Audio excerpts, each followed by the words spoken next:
إن الحمد لله نحمده ونستعينه ونستغفره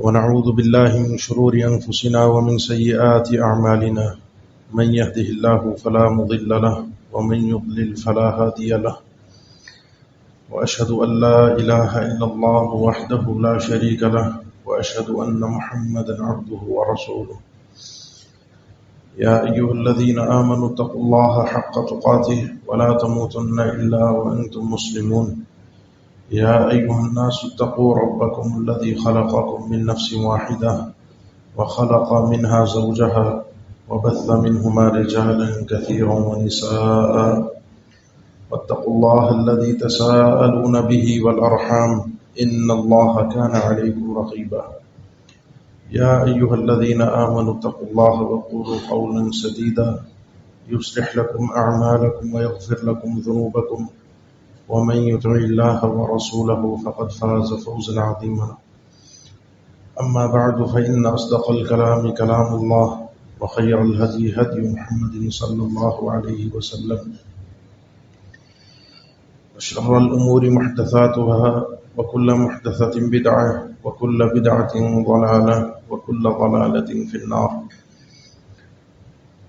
أعوذ بالله من الشيطان الرجيم بسم الله الرحمن الرحيم وإن كان ذو عسرة فنظرة إلى ميسرة وأن تصدقوا خير لكم إن كنتم تعلمون.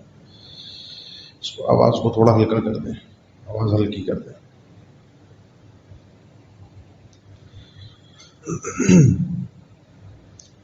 سنن ابن ماجہ اور دارaqطنی میں نبی کریم صلی اللہ تعالی علیہ وسلم کا یہ فرمان موجود ہے جو اپنے جمیع اسانید اور طرق کے ساتھ مقبول حدیث قرار پاتی ہے. آپ صلی اللہ علیہ وسلم نے ارشاد فرمایا لا ضرر ولا ضرار، کہ نہ کسی کو تکلیف دو نہ کسی سے بدلے میں تکلیف اٹھاؤ، نہ کسی کو ایسی تکلیف دو جس میں تمہارا کوئی فائدہ نہیں ہے، اور نہ ہی کسی کو ایسی تکلیف دو کہ جس کے بدلے میں تمہیں کوئی فائدہ ملے.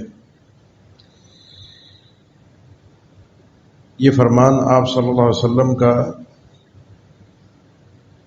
آپ صلی اللہ علیہ وسلم کو عطا کردہ اللہ تعالیٰ کی طرف سے وہ خصوصیات جن کا ذکر آپ صلی اللہ علیہ وسلم نے خود فرمایا کہ اعطیت جوامع الکلم، مجھے اللہ تعالیٰ نے عطا کیا ہے کہ میں مختصر جملے میں مختصر کلمات میں بہت ہی جامع گہری اور مفصل بات کہہ دیتا ہوں. کسی شخص نے زندگی گزارنی ہے، چاہے وہ دینی زندگی ہو یا اس کے دنیا کے معاملات ہوں، اس کے لیے لازمی ہے کہ آپ صلی اللہ علیہ وسلم کے اس فرمان کو اپنے سامنے رکھے لا ضرر ولا ضرار، نہ کسی کو تکلیف دو نہ خود اپنے آپ کو تکلیف میں ڈالو، نہ کسی ایسی تکلیف میں کسی کو مبتلا کرو جس میں تمہیں خود کوئی فائدہ اور کوئی مطلوب نہیں ہے، اور نہ ہی کسی ایسی تکلیف میں انسان کسی کو مبتلا کرے جس سے اسے کوئی فائدہ حاصل ہو رہا ہو. یہ ہے آپ کے اور میرے ایمان کا وہ حصہ جس سے عام طور پہ ہم سب غافل رہتے ہیں. اس حدیث کے مطابق اہل علم نے، چونکہ جوامع الکلم میں سے ہے، ایک سلسلہ چلا آ رہا ہے علماء کا جنہوں نے اس حدیث کو ایک قاعدے اور ضابطے اور قانون کی شکل دے دی ہے. یہ قانون ہے، یہ ایک ضابطہ ہے، یہ قاعدہ ہے جس کو قاعدہ شرعیہ بھی کہا جاتا ہے، جس میں بہت سارے آپ کے اور میرے مسئلے وہ دین سے تعلق رکھتے ہوں، وہ ہمارے دنیاوی معاملات سے تعلق رکھتے ہوں، اس حدیث سے اللہ کے نبی صلی اللہ علیہ وسلم کے اس فرمان سے حل ہو جاتے ہیں. کس انداز میں حل ہوتے ہیں کس انداز میں ہم اس حدیث کو سمجھ سکتے ہیں اور کس انداز میں اپنی زندگی کو آسان بنا سکتے ہیں، یہ چند باتیں آپ سے کرنی تھیں۔ تھوڑی سی طبیعت صبح سے ناساز ہے اور ہمت اس وقت ساتھ نہیں دے رہی۔ کوشش کرتا ہوں کہ آپ کے ساتھ گفتگو جاری رہ سکے اپنے وقت تک۔ آپ صلی اللہ علیہ وسلم نے اللہ اور بندے کا جو تعلق ہے، جس کو ہم عبادت کہتے ہیں، اس حوالے سے بھی ہمارے اندر جو حضرات دین سے قریب ہوتے ہیں، جو حضرات دین پر عامل ہوتے ہیں، وہ سختی کو، تشدید کو پسند کرتے ہیں کہ شاید اس میں زیادہ اجر ملے گا۔ یرید اللہ بکم الیسر ولا یرید بکم العسر، شریعت کا عام ضابطہ ہے، اللہ تعالیٰ کا ارادہ ہے تمہارے ساتھ کہ تمہارے لیے اس شریعت پر عمل کرنے میں آسانی رہے۔ اللہ نے تمہیں تکلیف میں مبتلا نہیں کیا۔ لینفق ذو سعۃ من سعتہ ومن قدر علیہ رزقہ فلینفق مما آتاہ اللہ لا یکلف اللہ نفسا الا ما آتاہا۔ اللہ بندے کو اتنا ہی پابند کرتا ہے جتنا اللہ نے بندے کو عطا کیا ہوتا ہے، اس کی حیثیت سے بڑھ کر، اس کی طاقت سے بڑھ کر اس کو پابند نہیں کیا جاتا۔ میں ایک مثال دیتا ہوں آپ کو۔ ابھی رمضان ختم ہوا، بعض حضرات روزے رکھتے ہیں، بعض نے اپنے یہ جو شوال کے روزے ہیں وہ آج اپنے اختتام کو پہنچا رہے ہوں گے۔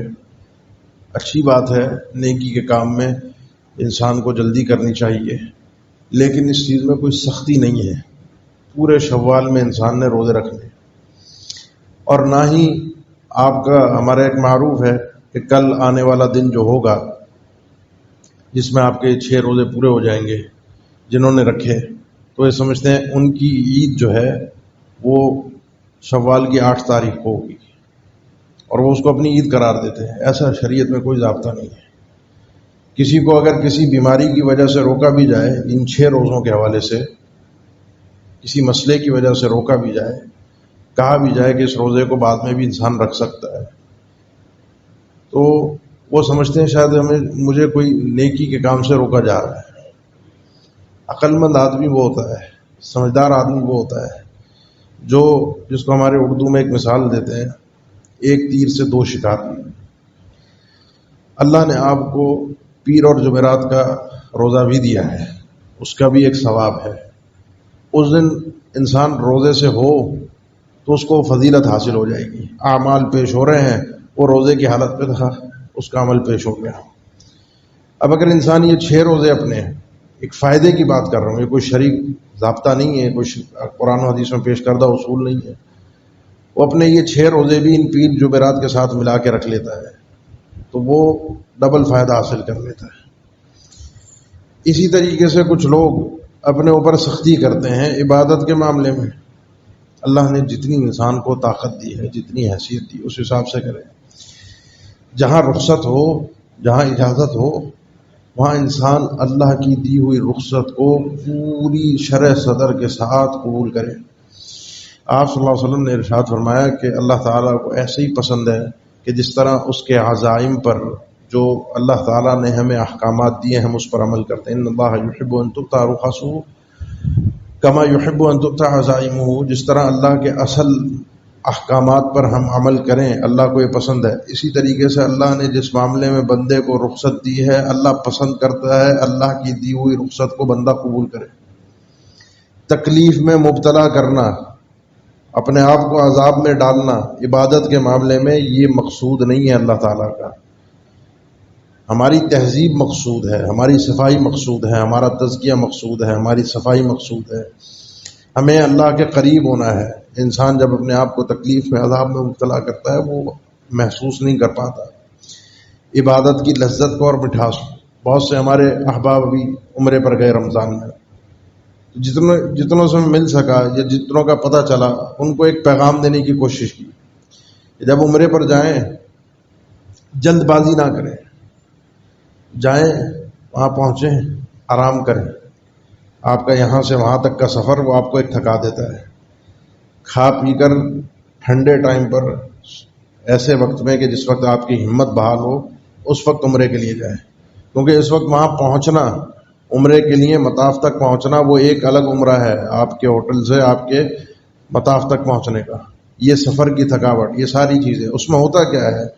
اس میں ہوتا ہے جب انسان اس تکلیف میں اپنے آپ کو ڈالتا ہے، جب آخر میں پہنچتا ہے تو اس کی کوشش اور خواہش پھر یہ ہوتی ہے کہ کسی طریقے سے اندر سے ایک آواز آ رہی ہوتی ہے کہ بس جلدی سے پورا ہو جائے، جلدی سے ختم ہو جائے، جلدی سے امام صاحب سلام پھیر دیں، جلدی سے رمضان ختم ہو جائے، جلدی سے یہ عبادت پوری ہو جائے۔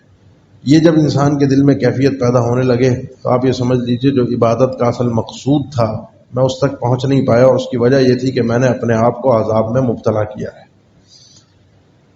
اس کا دوسرا پہلو جو اصل ہے حدیث کا، کہ انسان اپنے آپ کو تکلیف میں نہ ڈالے، انسان اپنے وجود کے اعتبار سے بھی کسی ایسی چیز کا استعمال نہ کرے جو اس کے لیے سراسر نقصان دہ ہو یا اس کا اکثر حصہ اس کے لیے نقصان دہ ہو۔ قرآن مجید کی اگر ہم سورت پڑھتے ہیں، سورہ مائدہ، اس سورت کے اندر آپ کے اس وجود کی حفاظت کے لیے، آپ کے اس جسم کی ظاہری، باطنی، اندرونی، کھانا پینا، طہارت، بے شمار حوالوں سے اللہ تعالیٰ نے صفائی ستھرائی، آپ نے اس جسم کو کس طرح محفوظ رکھنا ہے کہ اس کو نقصان نہ پہنچے۔ وہ وقت نہیں ہے کہ اس کی میں تفصیل میں جاؤں، اگر انسان پڑھتا ہے تو حیران رہ جاتا ہے کہ اللہ تعالیٰ نے آپ کے اور میرے وجود کی حفاظت کے لیے کیا کچھ احکامات دیے ہیں۔ ہمیں یہ بھی بتایا کہ کسی بھی ایسی چیز کا انسان کام، ایسا معاملہ، ایسی چیز اختیار نہیں کر سکتا جو اس کے وجود کے لیے، اس کے جسم کے لیے نقصان دہ ہو۔ وَلَا تَقْتُلُوا أَنفُسَكُمْ، اپنے آپ کو، اپنی جان کو ہلاکت میں نہ ڈالو۔ میں اس کا مالک نہیں ہوں، میں آزاد نہیں ہوں کہ میری مرضی، میرا جسم ہے، میں جو چاہا وہ کر سکتا ہوں، ایسا نہیں ہے۔ یہ وجود بھی اللہ کا ہے، دیا ہوا بھی اللہ کا ہے، کل اللہ نے اس کے حوالے سے مجھ سے سوال کرنا ہے، مجھ سے پوچھ ہوگی۔ اس کے حوالے سے بھی میں اس کو نقصان میں، اس کو تکلیف میں، اس کو ضرر میں ڈالنے کے لیے مجھے اجازت شریعت کی طرف سے نہیں دی گئی۔ ہر نشاور چیز کو حرام کر دیا گیا ہے کیونکہ آپ کے وجود کے لیے نقصان دہ ہے۔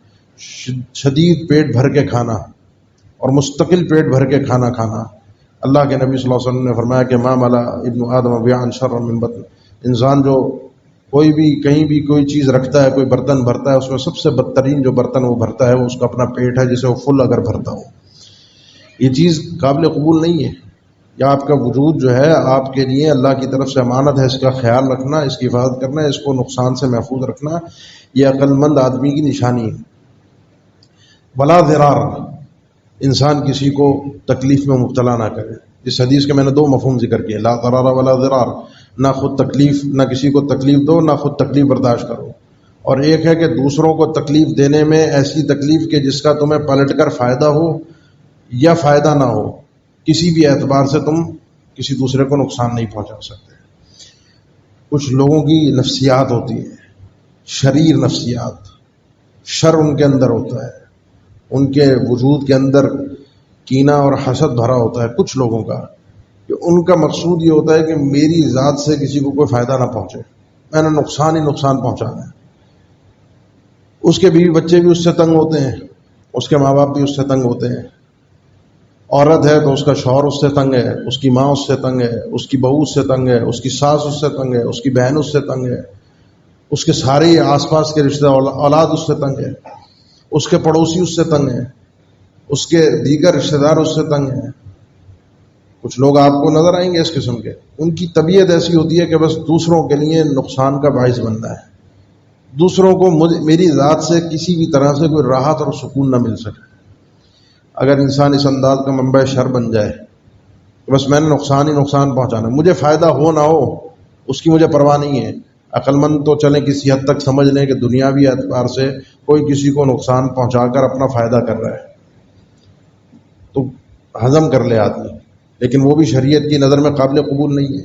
لیکن ایک آدمی ایسا ہو جو نقصان ہی نقصان پہنچا رہا ہو، اللہ کے نبی صلی اللہ علیہ وسلم کا ہی فرمان ہے، من ضار ضار اللہ بہ، جو کسی کو تکلیف میں مبتلا کرتا ہے، کسی کے لیے تکلیف کا سبب بنتا ہے، اللہ اسے تکلیف اور پریشانیوں میں ڈال دیتا ہے۔ اپنی زندگی کا انسان کا چین اور سکون برباد ہو جاتا ہے، اپنی زندگی اس کی مزیدار نہیں گزرتی، اپنی نیندیں اس کی حرام ہوتی ہیں، اپنے اندر ہی وہ کڑتا رہتا ہے، اپنے اندر ہی وہ جلتا رہتا ہے۔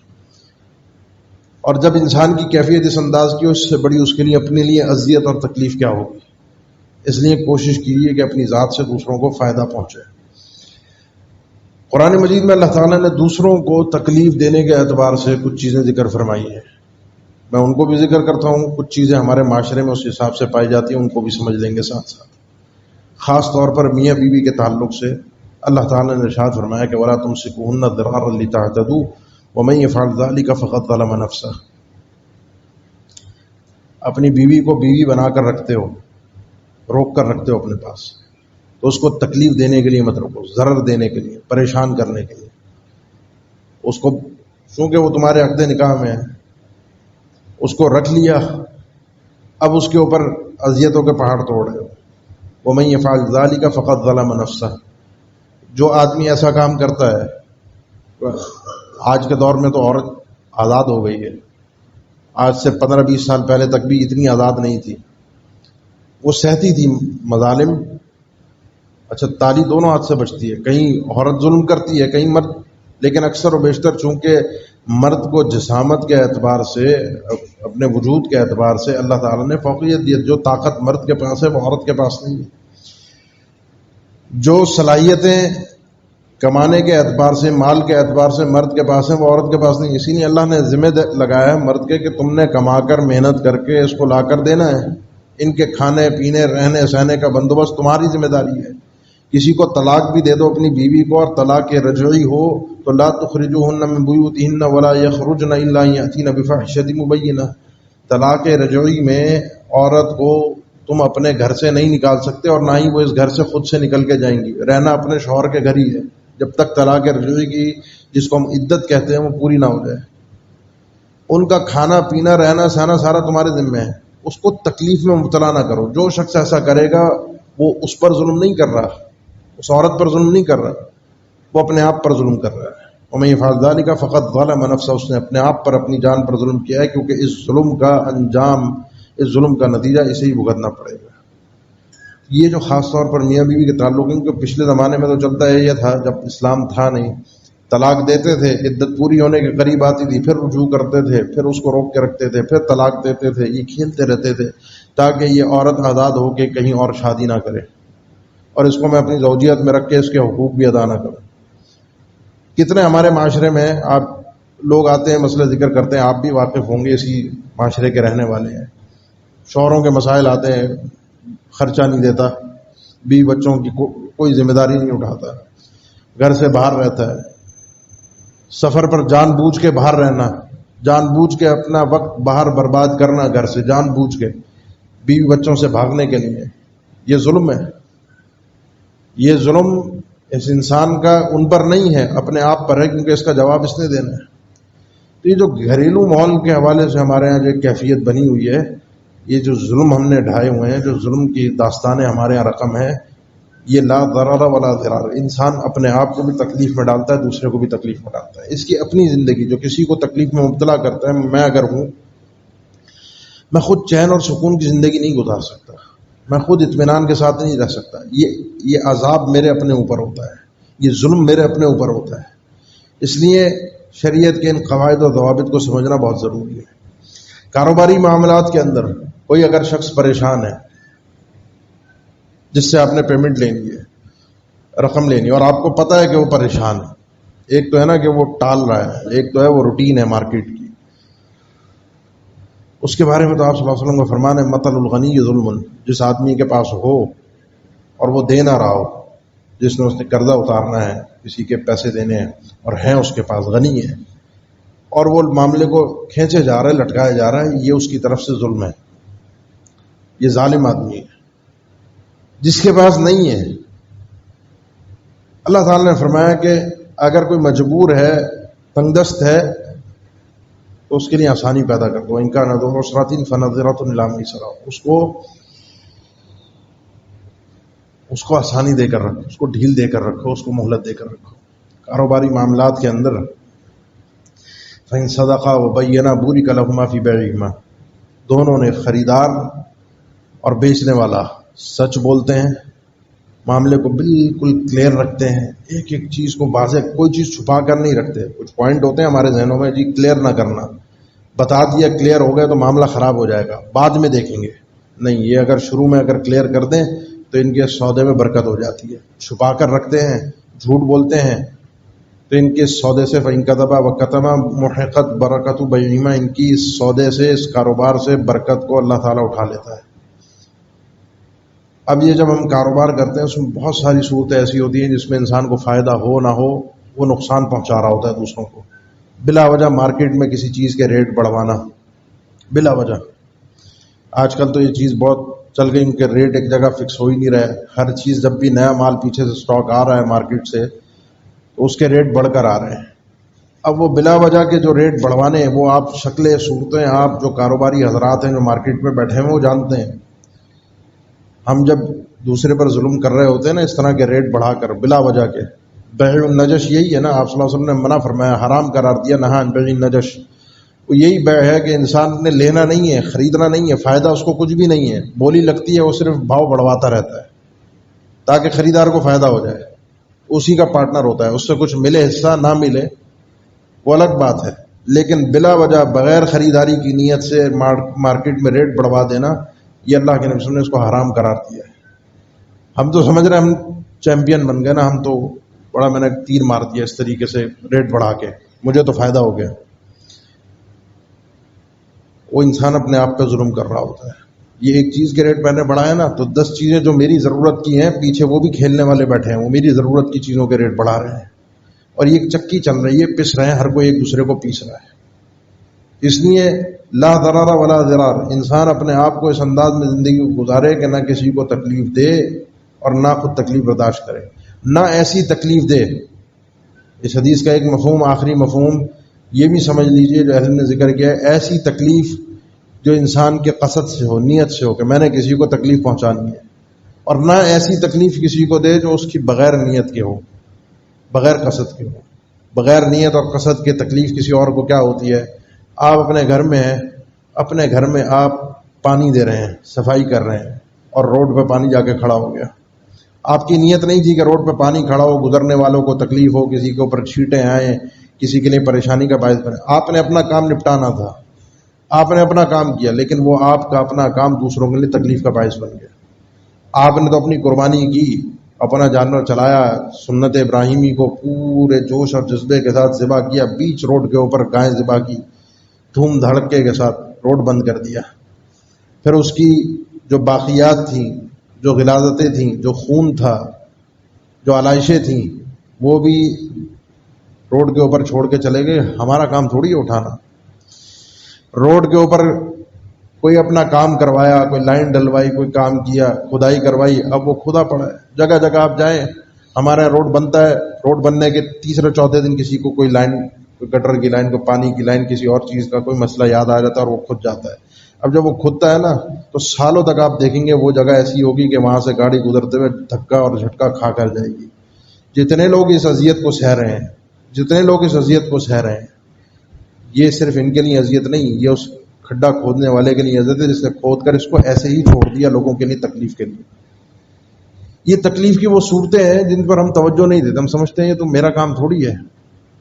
یہ سب پلٹ کر ہم پر آتی ہیں. اس وقت جو ہم پوری طرح سے ہمارا معاشرہ تباہ و برباد ہے، جس کرپشن کا ہم شکار ہیں، جس انداز سے تباہی اور بربادی کا ہم پورے کے پورے من حیث الکل ہم شکار ہیں، شعوری یا لاشعوری طور پر. ہم تو سمجھتے ہیں بس یہ فلاں سیاسی پارٹی کرپٹ ہے، یا وہ غدار ہیں، یا فلاں گورنمنٹ کا یہ مسئلہ ہے، حکومت کا یہ مسئلہ ہے، یا سرکاری اداروں کا یہ مسئلہ ہے. ایک ہمارے اندر بھی ایسی شخصیت کہیں نہ کہیں چھپی ہوئی ہوتی ہے جو لوگوں کو اور اپنے آپ کو اذیت دے رہی ہوتی ہے، شعوری یا لاشعوری طور پر. اگر انسان اللہ کے نبی صلی اللہ علیہ وسلم کے جس کو شرعی قانون کے طور پر اہل علم نے پیش کیا کہ قانون ہے، کیونکہ فرمان نبوی ہے کہ لا ضرر ولا ضرار، نہ کسی کو تکلیف دو، نہ تکلیف برداشت کرو، نہ کسی کو ایسی تکلیف دو جس میں تمہارے لیے کوئی فائدہ ہے، نہ کسی کو ایسی تکلیف دو جس میں تمہارے لیے کوئی فائدہ نہیں، نہ کسی کو ایسی تکلیف دو جو تم سوچ سمجھ کر دے رہے ہو، نہ کسی کو ایسی تکلیف دو جو تم لاشعوری اور بغیر سوچے سمجھے تمہاری وجہ سے کسی دوسرے کو تکلیف ہو رہی ہے. اقول قولی ھذا واستغفر اللہ لی ولکم وآخر دعوانا الحمد للہ رب العالمین.